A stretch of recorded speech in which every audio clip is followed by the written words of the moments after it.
Mr. Chair, I am going to consume my time by making a disclosure. Kahapon po, mga pasado po 2:00 ng hapon, tumawag po sa akin si former Congressman Mike Defensor. Tinanong ko po kung ano ang kailangan niya. Meron daw pong isang tao na matagal na po niya kung gustong kausapin para sa isang paglalahad ng kanyang nalalaman tungkol po sa ating iniimbestiga sa committee ito. Sabi ko, madali ba yan kasi meron kaming session, mag-uumpisa yun ng 3:00.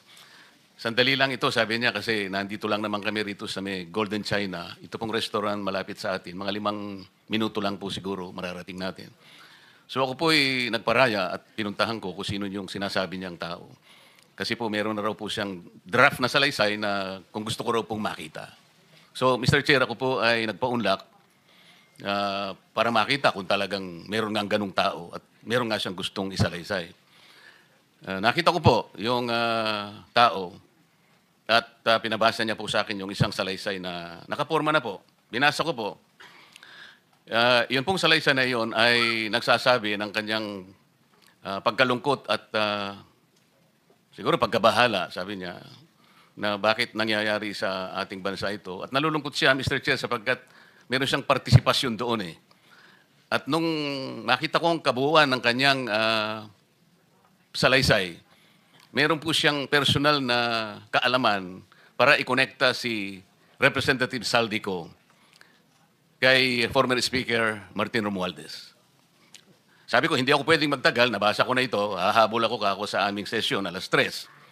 Pero kung talagang ikaw ay voluntaryo mong gustong gawin yan, sang-ayon sa iyong nilalahad dito, di sige, i-finalize mo yan. At gusto ko, ipanotaryo mo sapagkat hindi po pwedeng hindi notaryado yan. At kung buo ang loob mo at talagang yan ay matagal mo nang iniisip, pumunta ka kako bukas ng umaga sapagkat meron kaming pagdinig. Mr. Chair, nandito po yung tao at hawak ko po yung ilang piraso ng kanyang sinumpaang salaysay. Kung po pwede po sana natin siyang tawagin ngayon para ngayon siya po ang mismo maglahad ng kanyang salaysay sa ating gitna. Okay, you may call him. Mr. Chair, I'm calling Mr. Orly Regala Gutesa para po humarap siya sa atin. Mr. Gutesa, kayo po ay umupo dito sa may gitna. Pakibigyan mo ng copy si Mr. Chair. Okay, bigyan mo si Chair. Mr. President, bigyan mo si Mr. President.